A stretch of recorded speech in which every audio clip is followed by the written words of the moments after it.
Por que as pessoas talentosas não vêm mais para a política, não é? Ou porque o desestímulo se dá exatamente porque o eleitor não está fazendo a escolha adequada, não é? No momento de votar. Então são reflexões... Qual que é o crivo que eles estão utilizando para escolher seus candidatos? Quais são os seus critérios de avaliação, não é? Eu cheguei a ser o decano do Senado, né? Não o mais idoso, mas o decano porque tinha mais tempo de mandato. Se eu tivesse ganho a última eleição, eu teria superado o Sarney em número de mandatos. O que significa Deus para você? É o Criador, então, obviamente, amor, solidariedade, fraternidade, justiça, igualdade, enfim, distribuição, compartilhamento. A partir da criação, você alcança todos os valores exponenciais da existência.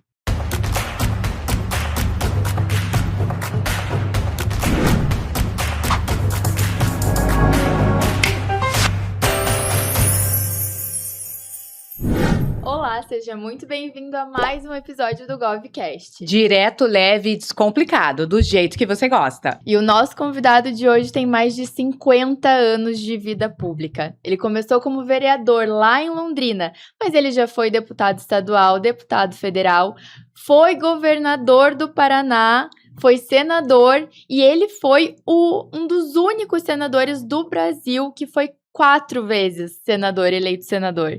Acho que vocês já sabem de quem que eu tô falando, né? Seja muito bem-vindo, Álvaro Dias. Muito obrigado, Vitória e Priscila. Um prazer estar aqui com vocês. Vamos conversar aí sobre os assuntos do momento, né? Vamos. E antes de iniciarmos esse bate-papo, porque lá vem história, né? Aqui é um presente do GovCast para você. Opa, muito obrigado. Vamos ver aqui. Muito bem.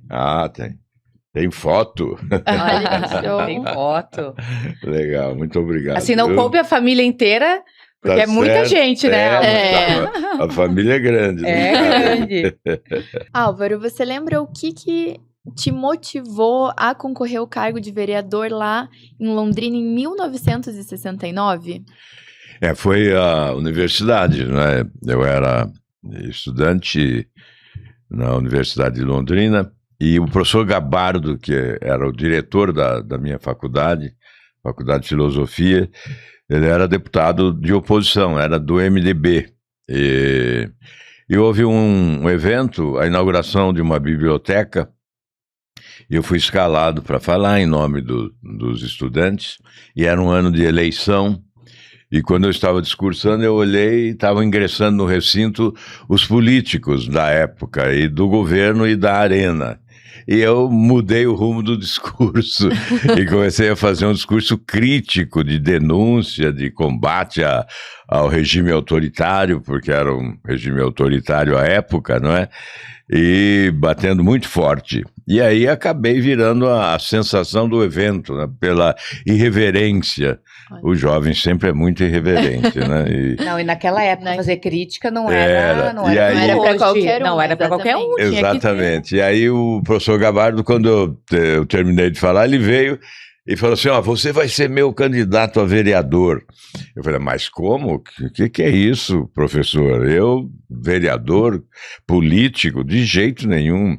Minha família não vai permitir, em hipótese nenhuma. E não tinha ninguém na tua família com esse gesto? Não, minha família é da área rural, né? Meu pai é agricultor em Maringá.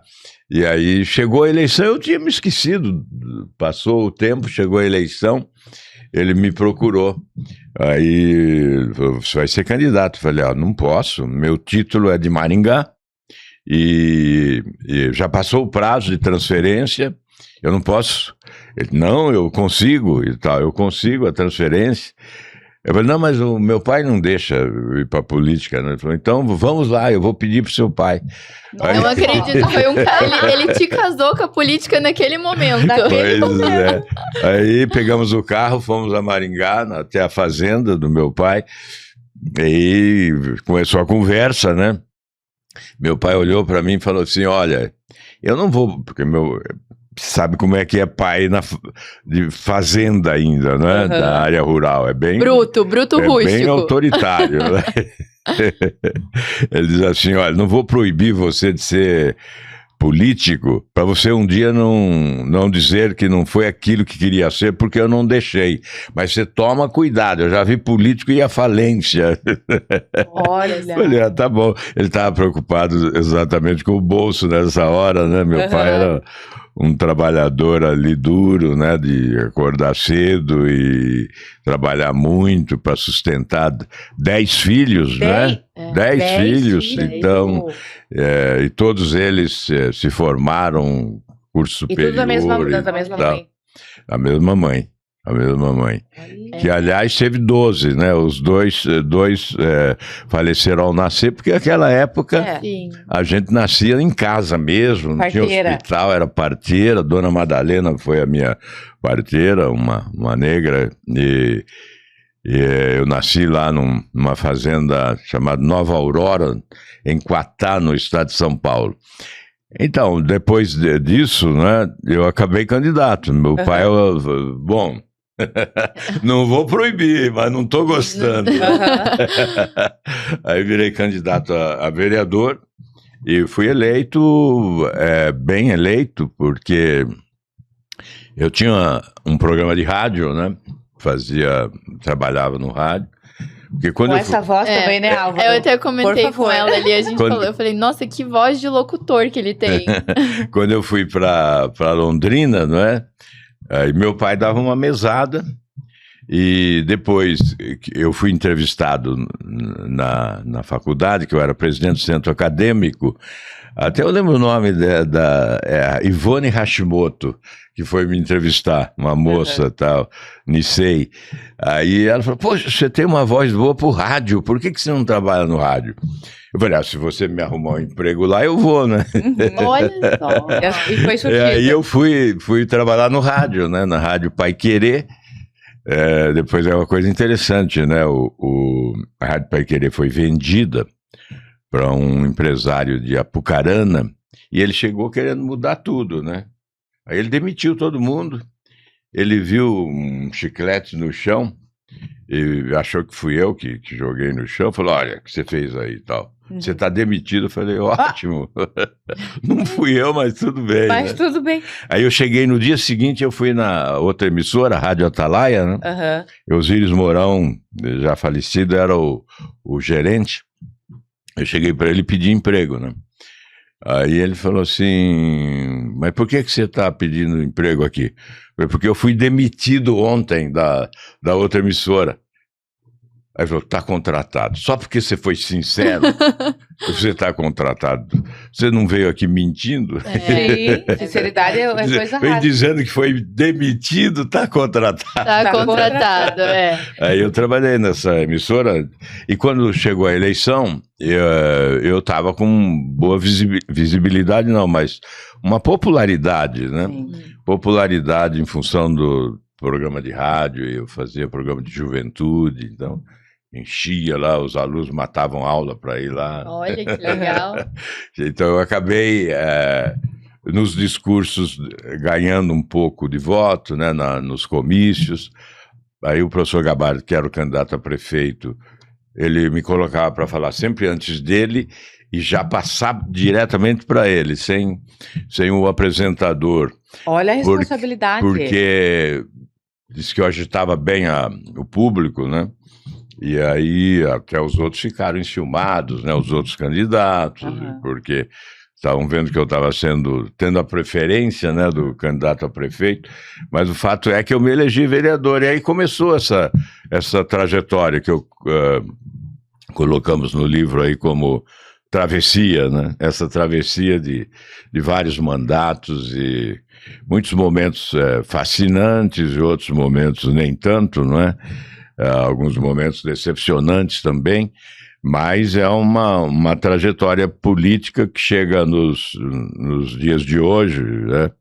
Obviamente com a constatação de diferenças incríveis, né? De um tempo para outro, diferença de comportamento, de postura das lideranças políticas, né?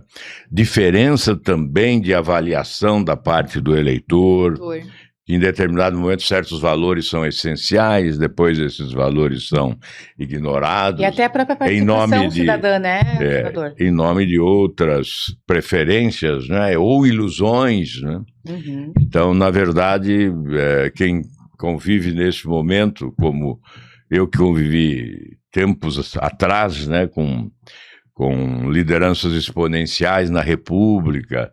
Eu convivi no Congresso, veja, eu cheguei lá em Brasília com 29, 30 anos de idade e convivi com figuras notáveis, né, da política brasileira, como Ulisses Guimarães, Tancredo Neves, Franco Montoro, Mário Covas, Freitas Nobre, Paulo Brossard, Pedro Simão, Teotônio Vilela, aí Jarbas Passarinho, Roberto Campos, Saturnino Braga, assim, figuras excepcionais. E hoje, você chega no Congresso Nacional, quem é que você encontra por lá? É uma diferença, assim, abissal, né?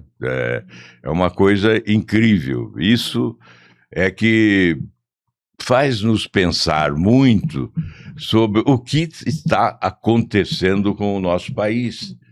Por que as pessoas talentosas não vêm mais para a política, não é? Ou porque o desestímulo se dá exatamente porque o eleitor não está fazendo a escolha adequada, não é?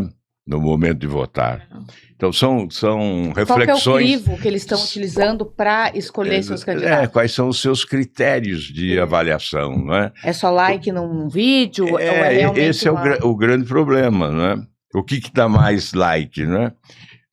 Você vê que o cidadão eleitor, né, ele fica descuidado e, de repente, ele acorda em meio a uma campanha eleitoral. Aí ele encontra à sua frente animadores de auditório, né, ou encantadores de serpente.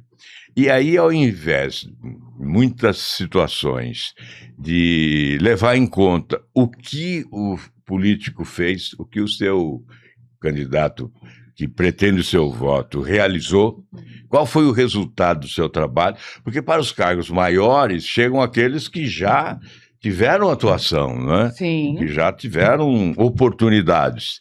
Ao invés de verificar, fazer o balanço do que foi realizado, fica aquela expectativa em relação àquilo que pode ser feito. Uhum. Então, eu vou contar até uma historinha aqui, né, porque eu acho que é apropriada, né?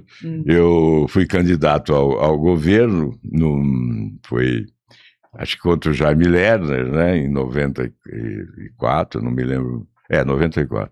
E o município de Matelândia, o prefeito me diz assim: você fez como governador aqui em Matelândia mais do que fizeram em 20 anos. Aí eu falei, então estou tranquilo, né? Vou ganhar a eleição bem aqui. Uhum. Aí eu perdi a eleição lá. Aí eu perguntei, escuta, o que aconteceu? Ele falou, não, o povo achou que como você fez muito, você não ia fazer mais. Não acredito. Então escolheu o cara que não fez nada, porque aí ele pode fazer, né?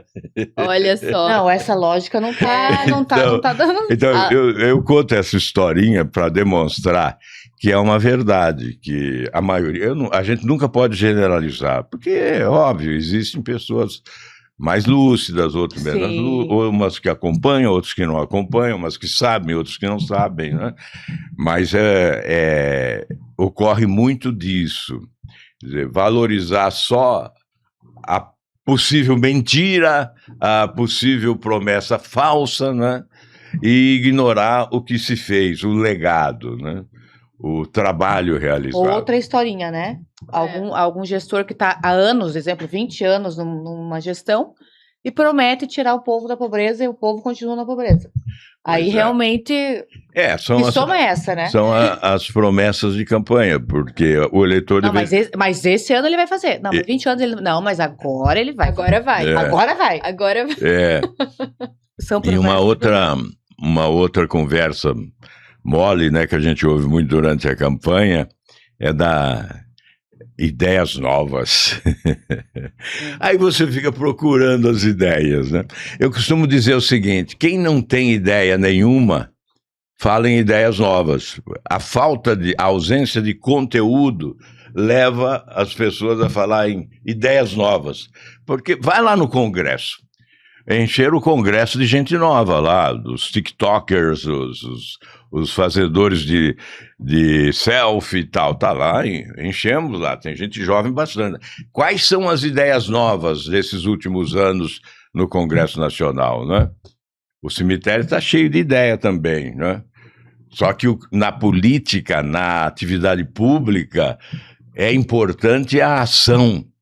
O Chacrinha já dizia, né? Nada se cria, tudo se copia, mas, na verdade, de nada adiantam ideias sem execução competente, não é? Sim. Então, é necessário. E a indagação que eu faço é a seguinte, não é em defesa própria, não. Não é uma autodefesa, não.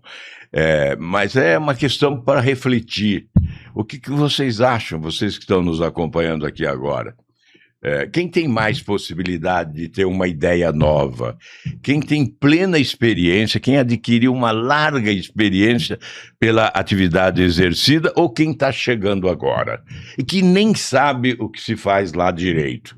Eu estou dizendo que nem sabe porque na campanha passada para o Senado, por exemplo, eu ouvi coisas aqui no Paraná de candidatos a senador que eu perguntava, para onde esse cara está indo, né? Porque isso não se faz lá no Senado. Ele está dizendo que vai fazer isso, mas não é lá que se faz isso.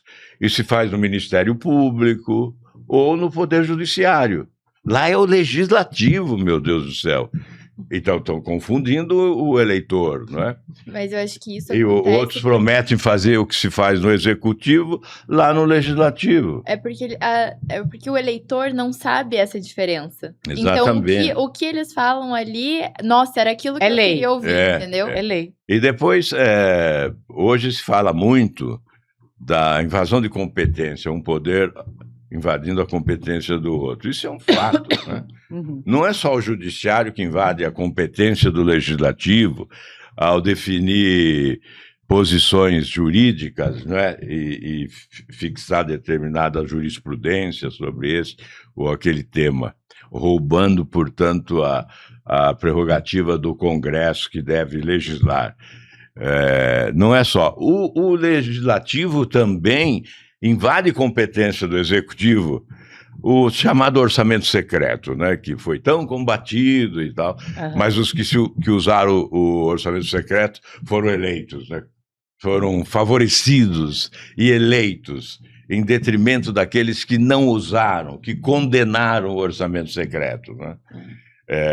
É uma distribuição de dinheiro público que caberia estabelecendo prioridades ao Poder Executivo e não ao Legislativo. Mas aí fizeram um conluio e, obviamente, naquela toma lá da cá que se fala, né, na política, o balcão de negócios, o toma lá da cá, para exatamente garantir apoio ao governo. Então, você oferece as benesses, né, para os parlamentares, e nós vamos levando o país para esse buraco, né, onde a população tem razão de sobra de não acreditar mais nas instituições públicas, porque elas estão descumprindo os compromissos inarredáveis, né, que são exatamente, o principal deles é o do respeito ao cidadão, e que hoje não há respeito ao cidadão. Enfim, o Congresso foi transformado, a meu ver, né, eu que vivi lá há muito tempo, numa espécie de casa de caixeiro viajante, né? Cada um com uma maleta dizendo, eu vou levar dinheiro para o meu município, vou levar dinheiro para o estado. Eu fico estupefato quando eu vejo na internet a atuação de senadores, né, que é única e exclusivamente, eu levei 500 mil para o município tal, levei 200 mil para o outro município. Não é essa a tarefa é outra. Então, há uma distorção, né, de finalidade do Congresso Nacional hoje. Ele não é um congresso para legislar, né?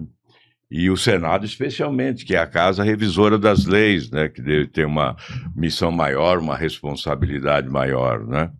Então, essas mudanças todas que eu venho propugnando, especialmente a partir de 2018, quando eu fui candidato à presidência da República, eu coloquei no contexto da refundação da República.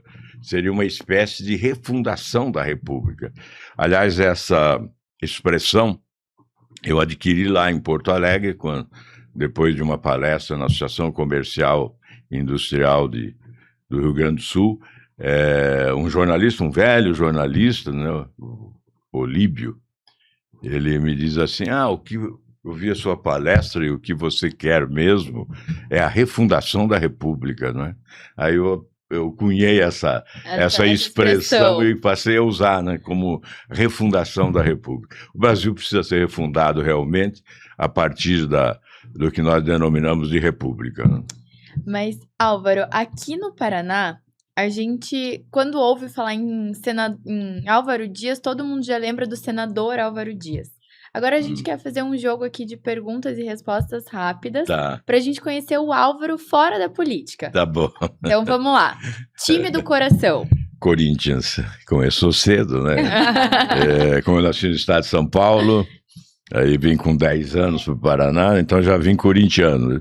Depois já tá na veia, é o Coringão. Aí tive um tempo de Grêmio de Maringá, porque morando em Maringá, depois o Tubarão, Londrina, porque eu fui estudar em Londrina, né, então acompanhava os jogos do Londrina, e aí depois vim para Curitiba e a família atleticana. Ontem mesmo eu fui ao estádio, né, ver o jogo do Atlético contra o Coritiba, né, o Atletiba, esse fantástico Atletiba, e aí eu postei uma foto e alguém escreveu lá, chega a campanha, os políticos aparecem, né?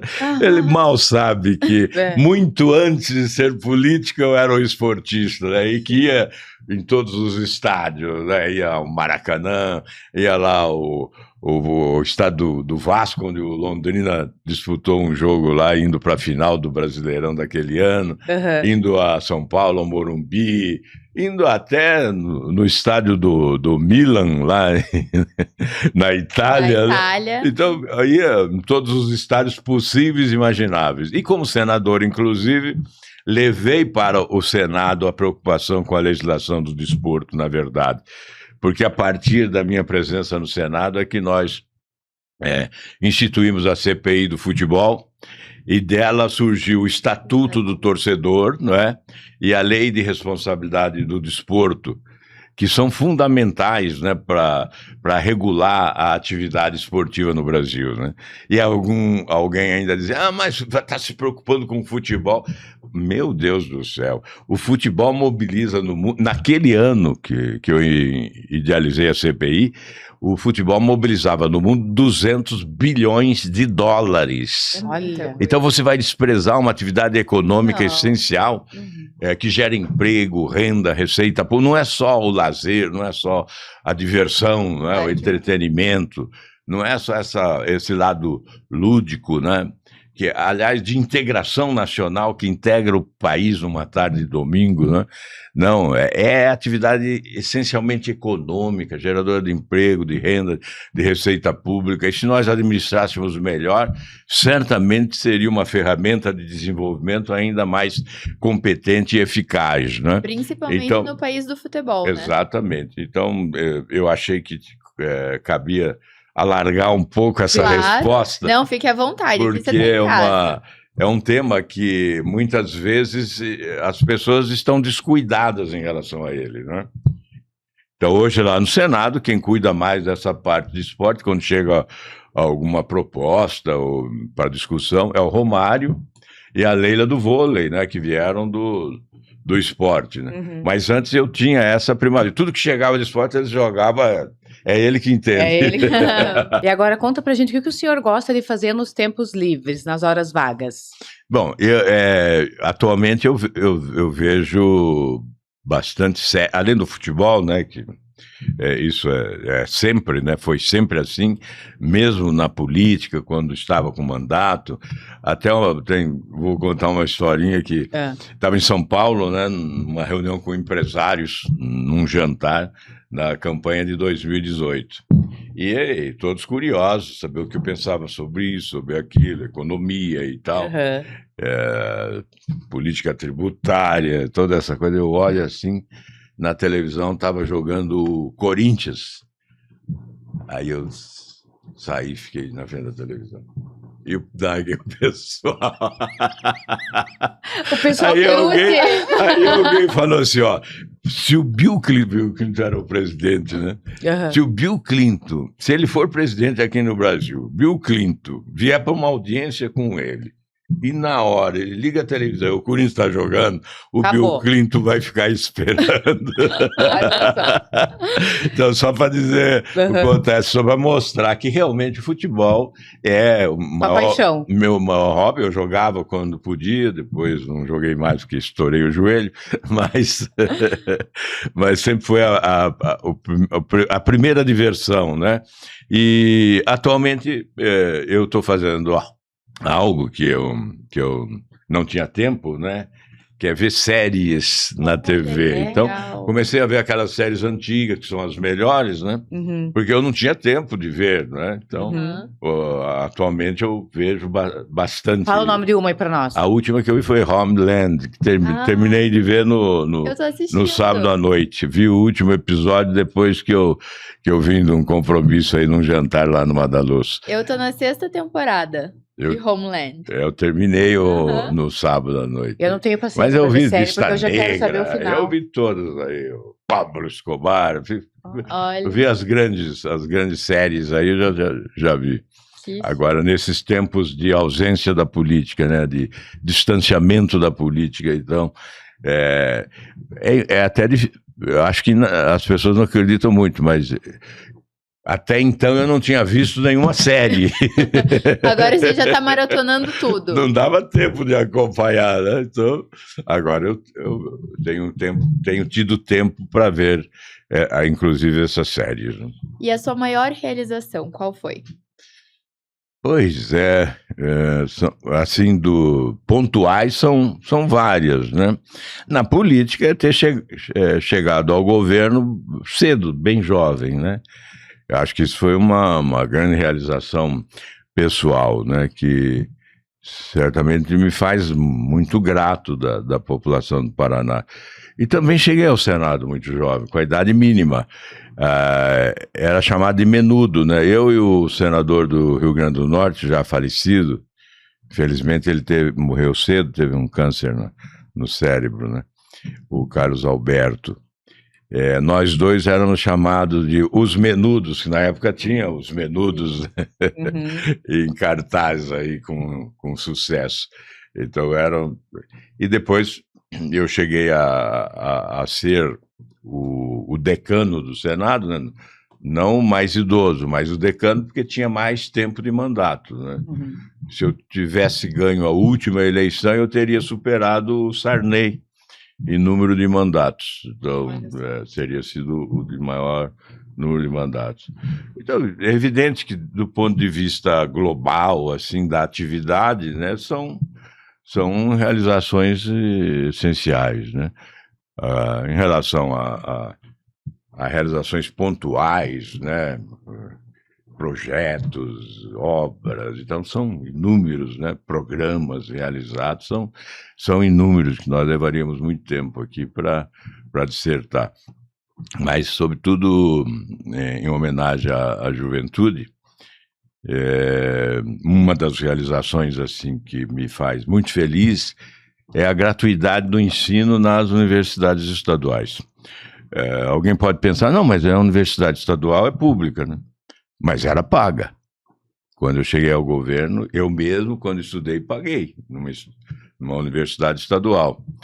Além de criar duas, nós criamos a de Guarapuava e a de Cascavel, no meu tempo de governo, nós decretamos a gratuidade do ensino em todas elas. Então, são milhares de jovens que se formaram, né? Eu, de quando em vez, encontro um senhor que diz, até emocionado, muitas vezes com os olhos lacrimejantes, né, diz, olha, eu tenho que te agradecer, eu sou um servente de pedreiro e meu filho é doutor. Se não fosse você, meu filho não seria doutor. Então, isso eu ouço muito, né? Hoje, os estudantes nem sabem, né, por que eles estudam gratuitamente nessas universidades, né?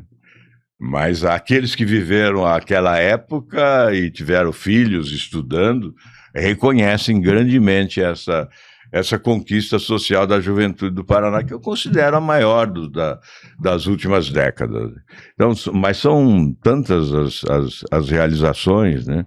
É difícil elencar, né? São tantas. O nosso programa rodoviário foi o maior da história do Paraná, né? Com 1 bilhão e 100 milhões de dólares de investimento, o maior programa rodoviário da nossa história, sem cobrar pedágio, né?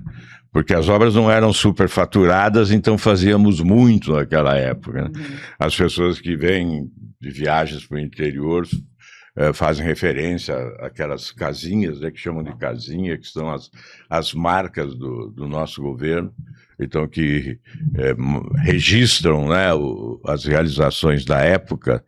E foi o maior programa rodoviário da nosse história. E eu governei o Paraná num período de a maior crise financeira da história da administração pública brasileira.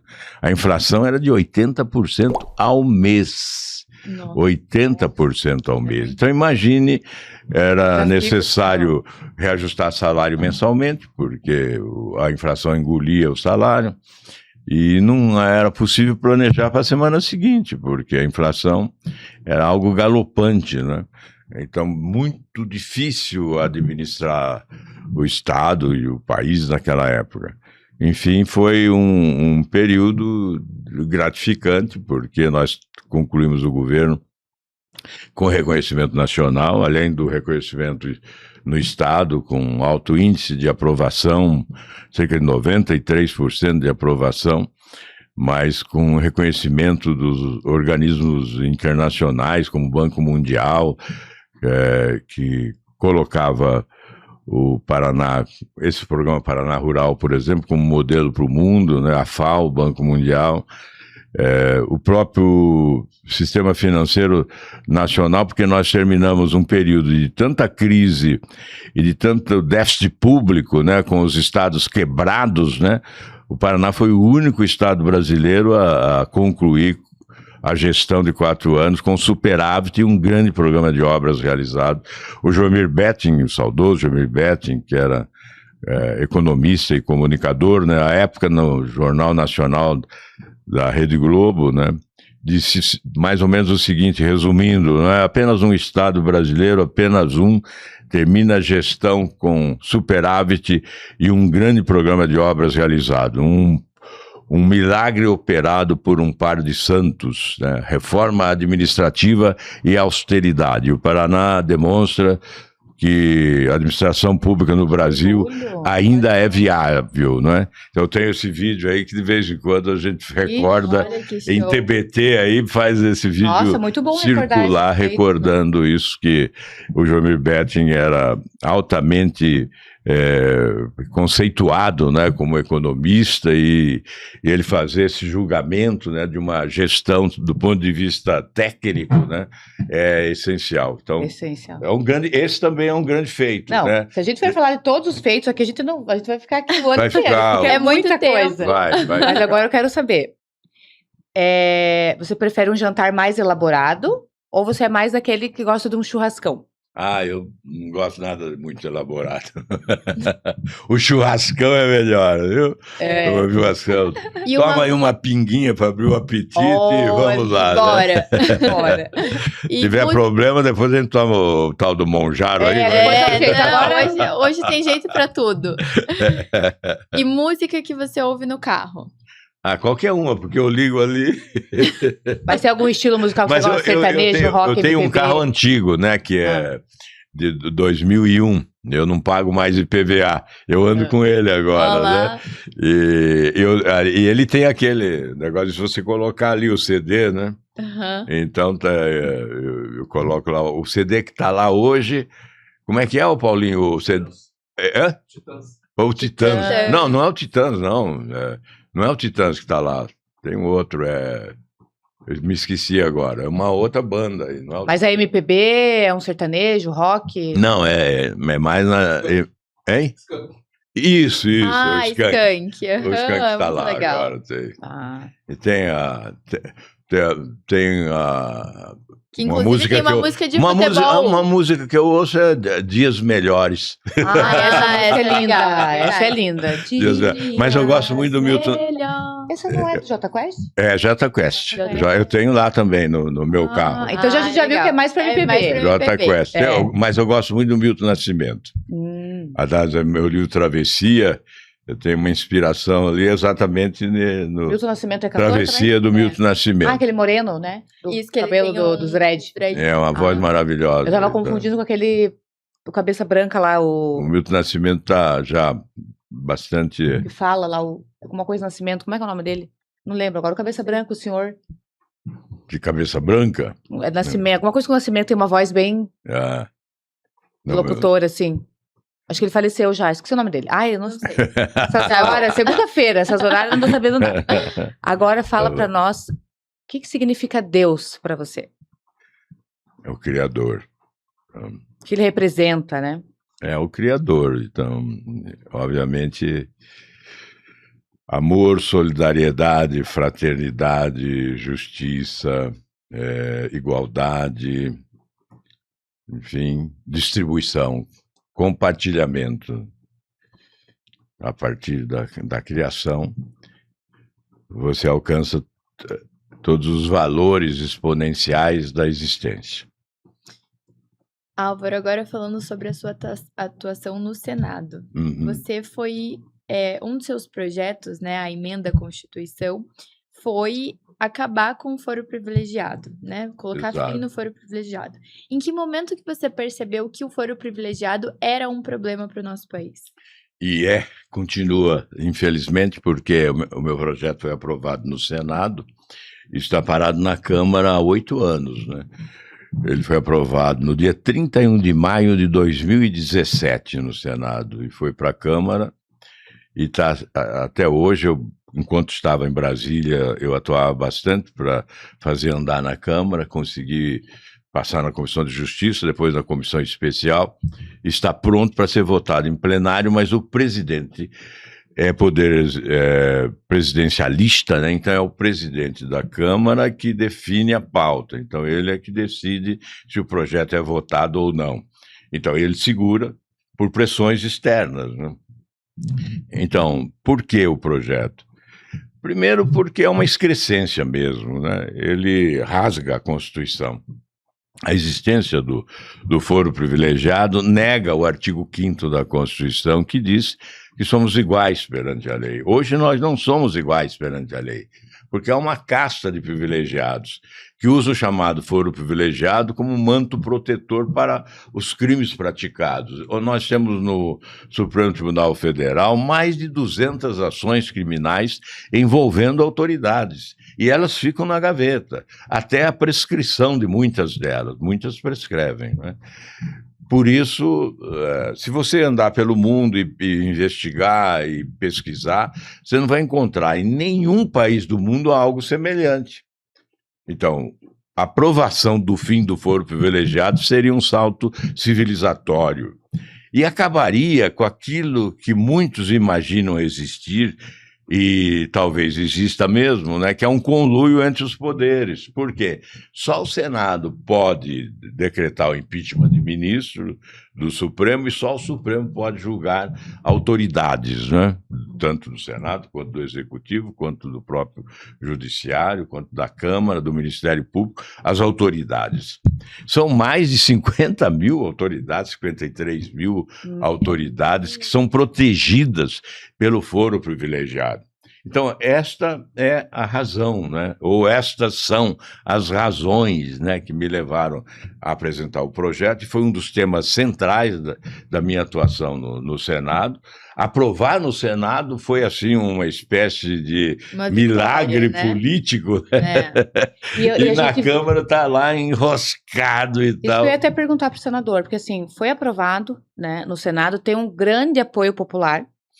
E o que está travando essa aprovação na Câmara? Esse interesse, e não é só do político Eu me lembro bem que quando estava na Câmara e o relator era o senador Efraim, hoje ele era deputado, hoje é senador, candidato ao governo da Paraíba agora, ele era o relator e ele pretendia alterar o projeto, e alterando, o projeto voltaria para o Senado, ou seja, ficaria... Que ele vai e volta, mais que a gente já enrolado conhece. que nunca termina. Então eu chamei, ele veio no meu gabinete, eu falei, você é jovem, tal, tem futuro pela frente, não vai manchar a sua biografia. O que está havendo? Por que alterar o projeto? Aí ele disse que era uma pressão que vinha do próprio judiciário. Supremo queria a alteração do projeto. Aí ele manteve e está mantido, né, o texto, o meu texto, que se for votado, será votado o texto que eu deixei finalmente aprovado no Senado, né? Então é fundamental. Hoje fala-se muito do Supremo, critica-se muito o Supremo, quer impeachment de ministro do Supremo. Então eu vou dizer aqui, eu tenho um projeto desde 2015 que está no Senado que altera a legislação do impeachment, exatamente para possibilitar, para viabilizar o impeachment de verdade, não essa encenação que fazem de vez em quando com alguns parlamentares, especialmente hoje, que se dizem da direita e tal, que ficam postando na internet que estão assinando o pedido de impeachment de ministro do Supremo. Isso não funciona, até porque se você tira um ministro atual do Supremo, quem nomeia o outro é o Lula. Quem nomeia o substituto é o Lula. Então, você toca 6 por meia dúzia, do ponto de vista político, né? Oposição, situação, questão esquerda, direita. Então, na verdade, vamos colocar as coisas no seu devido lugar, dar o verdadeiro nome às coisas, né? É a encenação que fazem, muitas vezes, falando em impeachment. Por que não alteram a lei? Porque não mudam o modelo de escolha.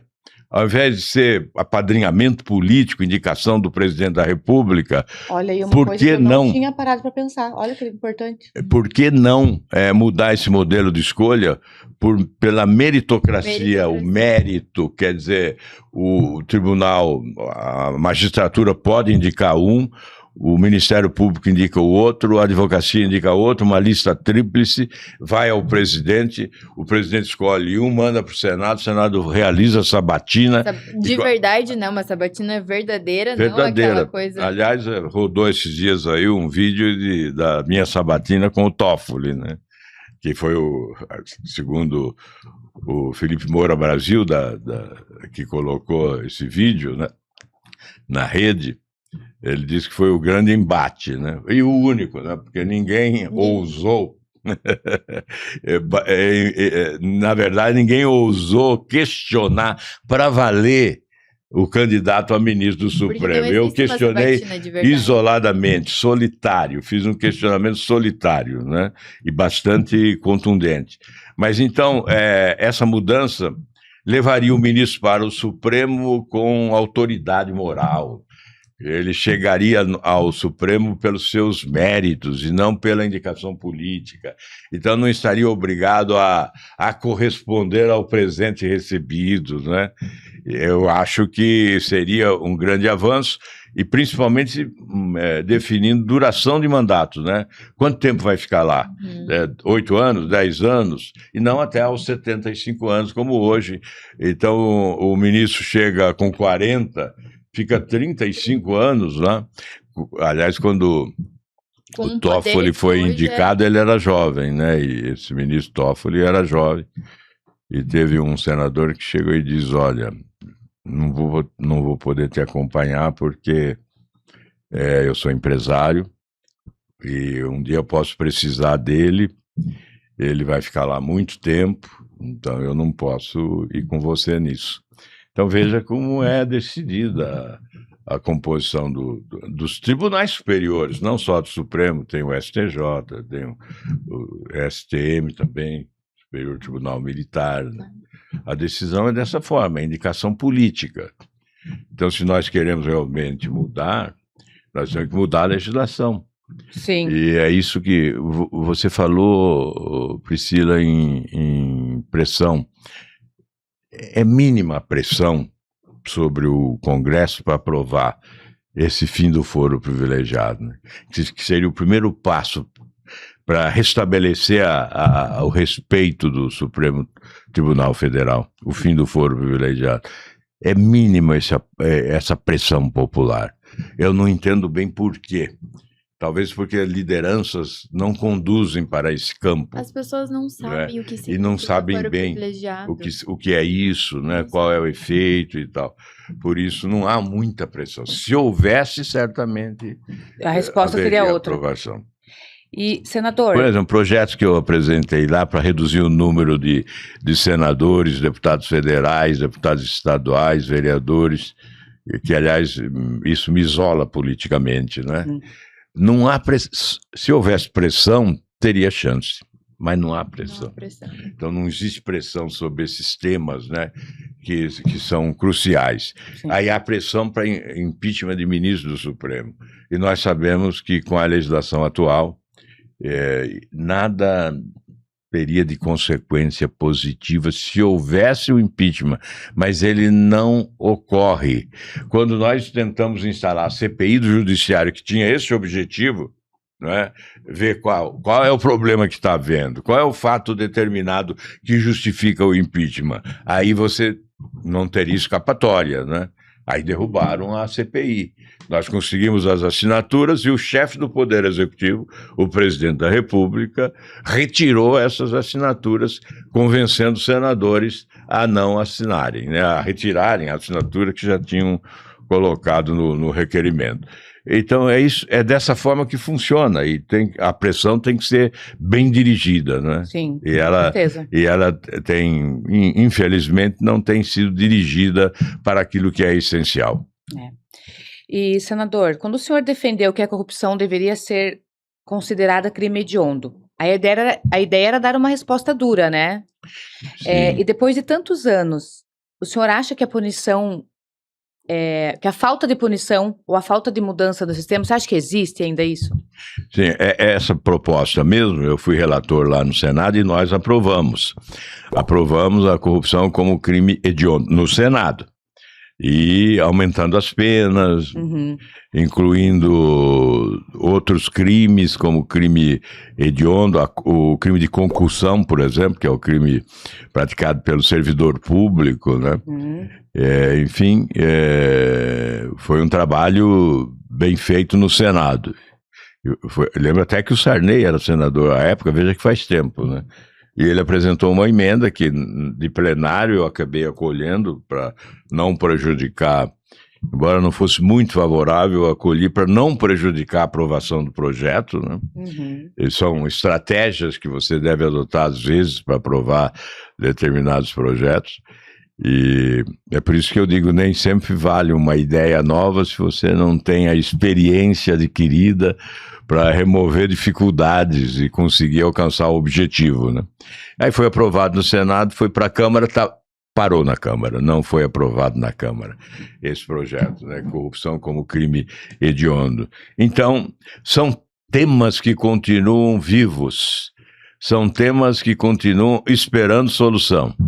E, evidentemente, a pressão popular ajuda muito, mas é preciso dirigir bem essa pressão. Eu incluo essas questões todas, né, no rol das medidas que eu coloco nesse contexto de refundação da República. São medidas que, se aprovadas, nos levariam, sim, a viver numa nova República de verdade. E tem alguma pauta que você defendeu enquanto senador, mas hoje você faria de um jeito diferente ou não defenderia? Não, eu não me lembro de nada que eu tenha proposto e que mudaria hoje. Todas as defesas que fiz continuam muito atuais, né? O tempo não desgastou as propostas e não mudou a realidade. Infelizmente, deveria ter mudado para melhor, né? Veja, o que está vigorando hoje ainda é o Plano Nacional de Educação, que foi aprovado em 2014 e que eu fui o relator final para falar um pouco desse tema que é muito utilizado nas campanhas eleitorais, né, que é da educação.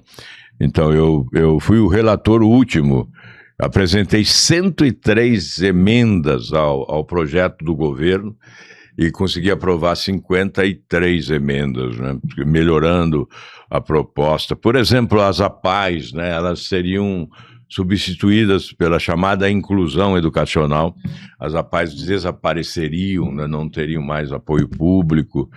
E nós conseguimos, no último momento, já que eu fui o último relator, né, alterar e manter as APAES. Certamente isso foi essencial nesse Plano Nacional de Educação, não é? Então, temas defendidos ainda continuam novos, não é? Porque não avançamos tanto. Obviamente, alguns avanços ocorreram, sim, reformas essenciais não foram feitas, mas agora tivemos uma reforma trabalhista, tivemos uma reforma da Previdência, mas ambas muito aquém do necessário, né? E a reforma tributária agora, que nós não sabemos ainda qual será o resultado final. E a reforma administrativa, que é um calcanhar de Aquiles para quem governa, porque mexe com todo o interesse dos servidores públicos, dos militares, de poder judiciário, enfim, dos três poderes, né? Essa reforma administrativa também não acontece, né? Não tem acontecido. Então, os temas estão postos como estiveram antes, não é? E em relação ao que eu propus e o que trabalhei para aprovar, realmente não tenho nenhum arrependimento, não. Ai, que coisa boa. E você perdeu a eleição depois de décadas sendo eleitos. O que você acha que mudou no cenário político? Porque você vinha de uma eleição atrás da outra. E aí... Talvez eu tenha uma explicação, porque nas pesquisas eu venci a eleição, né? Até o último momento eu liderava nas pesquisas. Um prefeito me disse o seguinte: você quer diminuir o número de senadores, você quer diminuir o número de deputados federais, estaduais, vereadores, você quer acabar com o foro privilegiado das autoridades, você combate o orçamento secreto, você combate o auxílio moradia dos políticos em Brasília, você não recebe a aposentadoria de governador, então, você quer tudo isso e ainda quer que os políticos te apoiem? Então eu fiquei isolado, isso é que mudou. Eu fiquei totalmente isolado, não tive o apoio da classe política. Fazer o certo. Querer o certo. Esse é que é um problema. O eleitor tem que desejar um político de comportamento, de postura, de respeito, obviamente, se possível, de experiência, de competência. Mas nem sempre isso acontece, né? O que eu disse antes, né? Que muitas vezes o eleitor iludido durante uma campanha eleitoral, durante o calor de uma campanha eleitoral, ele se esquece disso tudo, do comportamento, da postura e das realizações alcançadas pelo político que postula o voto, né?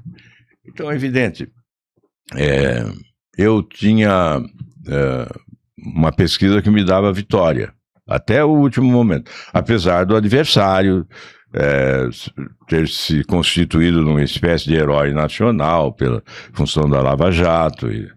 Mas, na última semana, veio toda uma máquina política poderosa para dilapidar o patrimônio eleitoral que eu tinha, e isso ocorreu. Houve a mudança na última semana, exatamente quando se jogou essa máquina poderosa. Por isso, esse é um ano eleitoral, eu acho que o eleitor tinha que prestar atenção exatamente nessas questões, né? Como escolher, porque as exigências que o eleitor faz do político ou dos políticos, muitas vezes são ignoradas durante a campanha e o momento do voto. Ele vota exatamente de forma oposta àquilo que ele prega. Isso a gente vê por pesquisa de opinião pública, né? Pesquisa qualitativa. as pesquisas indicam que o eleitor exige a experiência administrativa, exige combate à corrupção e aos privilégios, e depois, na hora do voto, vota exatamente de forma oposta, né? Essa é uma questão curiosa até, mas isso tudo... Uma consciência que o eleitorado tem que ter. Eu quero isso, prego isso, mas na hora que eu vou fazer a diferença real, eu voto sempre nos mesmos. Isso tudo tem muito a ver com poder de comunicação, a comunicação, marketing, enfim, mais elaborado, redes sociais. Então tem uma série de fatores, né, que acabam levando o eleitor a se equivocar na hora do voto. Aquela famosa onda. Agora, não se equivoca quem acompanha a atividade. Vamos aqui usar o que eu não gosto muito, mas vamos usar a experiência pessoal, né? Eu fui sempre eleito lá entre os melhores senadores do país por todos os organismos oficiais que elaboram essas tipo de AP, né, que faz o Congresso em Foco, que são todos os anos eles elaboram a lista dos melhores, e fui eleito em determinada oportunidade o melhor senador do país pela internet, na internet e tal. Mas chega na hora da campanha eleitoral, isso tudo não tem sentido. Esse já está lá há muito tempo, vamos mudar. Mas que bom que está lá há muito tempo e não fez nenhuma sujeira, né? Sim, exatamente. Não está com as mãos sujas, está com as mãos limpas, né? Então, isso é que tem que ser valorizado. Na hora de escolher, eu digo uma isso... coisa bem curiosa que o Álvaro falou agora. Mas você está com um funcionário que é excelente, está anos na tua empresa trabalhando bem, entregando e fazendo... ele está há muito tempo aqui na empresa. Vamos trocar, vamos mandar embora e vamos pegar... Qual é a lógica? Tem um outro exemplo na área da educação, né? Então, o poder público investe em determinado estudante, ele vai estudando em escola pública, vai chega à faculdade, passa, aí faz pós, faz mestrado, faz doutorado e tal, então, aí diz assim, bom, agora eu vou para casa, né? Já me formei, já estou bom. Então, pode se comparar com a política, aí você é vereador, estadual, federal, senador, governador e tal. Então, aí, olha a bagagem. Sem nenhum indiciamento, sem nenhuma denúncia, sem nada, sem nenhum escândalo, serviço prestado e tal. Já tá, vai para casa. Vai se aposenta, não é? É isso que você ouve às vezes. Então, isso vamos lá, como é que tem que ser? Você tem que escolher pensando em dar um presente para o sujeito, ter um mandato. Vou votar nesse cara aí que ainda não chegou, não foi lá, então, para ele ter essa oportunidade. Tem que dar oportunidade porque ele é mais novo e tal. Então, vamos votar nele. É assim ou você tem que escolher o mais competente? Você tem que ver qual é o que vai dar uma resposta mais competente às exigências da sociedade. O que o Brasil precisa mais? Do que ele sabe ou do que o outro sabe? Né? O que o Brasil precisa? Do comportamento desse que já comprovou que atua dessa forma, ou vai apostar, vai dar a oportunidade para o outro aprender, mas aprender com os interesses nacionais, dependendo do... É claro que você tem que renovar na política, é fundamental a renovação, mas ela tem degraus, né? Você começa, você renova é de baixo para cima, não é de cima para baixo. Você não renova onde termina, você renova onde começa. Sim, né? sim. Você começa a renovação, Câmara de Vereadores, depois vai Assembleia, Prefeitura, Governo Estadual, Senado, aí Presidência da República, você vai renovando, subindo os degraus de uma escada, né? Essa é a renovação segura, né? Não vai correr risco de fazer uma aventura a pretexto de estar renovando. Esse discurso da renovação é muito antigo, mas ele precisa ser bem colocado. Né? Exatamente. Álvaro, o senhor pretende esse ano, que é um ano decisivo, retomar o seu legado no Senado? A minha pretensão não é voltar a ter um mandato, não é essa.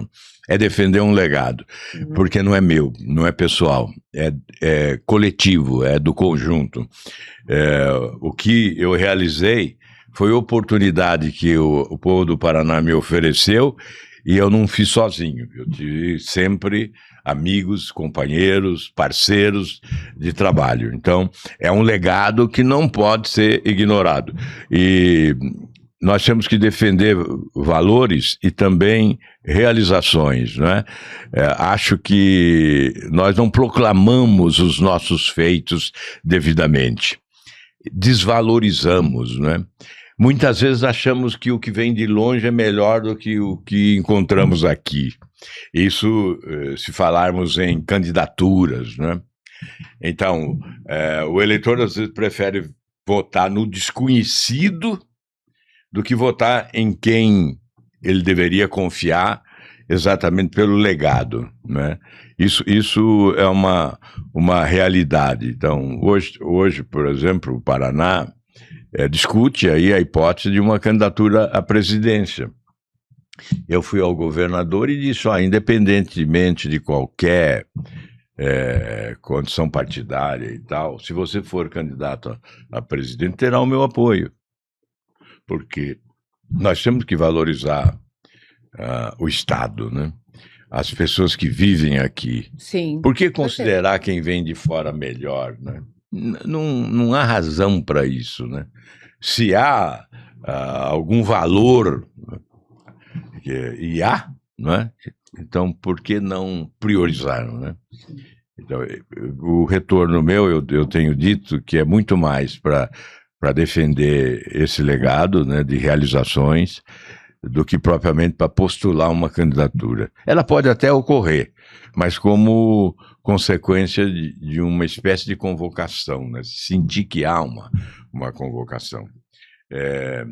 Eu creio que a minha vida fora da política é melhor, né? É bem mais prazerosa, né? Tranquila.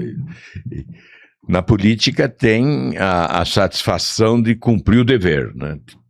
Cumprir o dever, então, de realizar, de servir, não é? Mas a vida fora da política é paz, né? Mas esse ano nesse a gente período pode contar com o seu nome nessa disputa?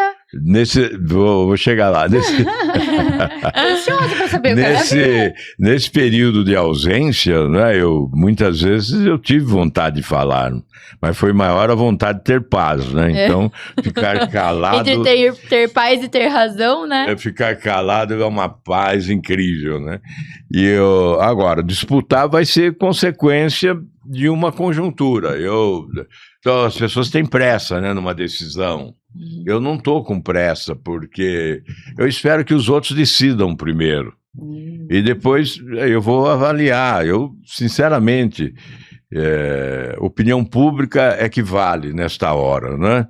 Se eu sentir que há realmente desejo de boa parte da população do Estado de que eu volte a atuar com mandato, eu não terei, assim, jeito de recusar, né? Embora eu gostaria de ficar de fora. Mas se houver mesmo se eu sentir que há uma vontade majoritária no Paraná de que eu possa voltar, aí eu não recusarei a convocação. Mas tem que haver mesmo isso, né? Buscar um mandato só para vencer uma eleição ou para exercer um mandato em função do quê? Do emprego, das vantagens pessoais ou da vaidade, pelo ocupar o poder e tal. Não, isso não tá longe de cogitação da minha parte. Eu hoje não tenho mais esse tipo de sentimento, não. Então, só se houver mesmo esse apelo popular. Uma convocação, que eu sinta que há uma convocação, e suas pesquisas podem orientar nesse sentido. É claro que existem pesquisas que são falcatrua, né? Pesquisas e pesquisas. Mas a gente pode cuidar de fazer pesquisa correta, né? Infelizmente, a gente já está se encaminhando para o fim da nossa entrevista, foi super rápido, mas antes eu queria saber, se você tivesse uma caneta com o poder de escrever qualquer coisa e que essa coisa pudesse mudar o Brasil, o que você escreveria? quem sabe, repetir a expressão utilizada. Vamos juntos refundar a República. Aliás, o Tiradentes dizia algo parecido. Se todos nós nos unirmos, transformaremos o Brasil numa grande nação. Talvez repetir Tiradentes, né? Você veja que coisa antiga, né? Coisa antiga e super atual. E atual. Se todos nós nos unirmos, poderemos transformar o Brasil numa grande nação. Olha Isso aí. só. Álvaro, foi um prazer imenso ter você aqui no Govcast, escutar, aprender um pouco aí com toda essa experiência, né, nessa vida pública. Seja sempre muito bem-vindo aqui. Muito obrigado, viu? Obrigado, Vitória. Obrigado, Priscila. Foi uma satisfação enorme. Parabéns aí pela conversa do podcast com todos os convidados que aqui vêm, né? E que vocês continuem aí alcançando multidões para contribuir nesse processo democrático, né? Aprimorando a discussão política, fazendo com que as pessoas respeitem opiniões divergentes, que isso é essencial na democracia, porque a democracia existe para ser vivida e não apenas para ser cantada. Muito obrigado. E para você que nos acompanha, siga, comenta e se inscreve no canal e fica ligadinho que no próximo episódio tem... Uma surpresa, a gente nunca fala, mas vocês vão ficar sabendo pelas nossas redes sociais. Então é isso. Tchau! Tchau!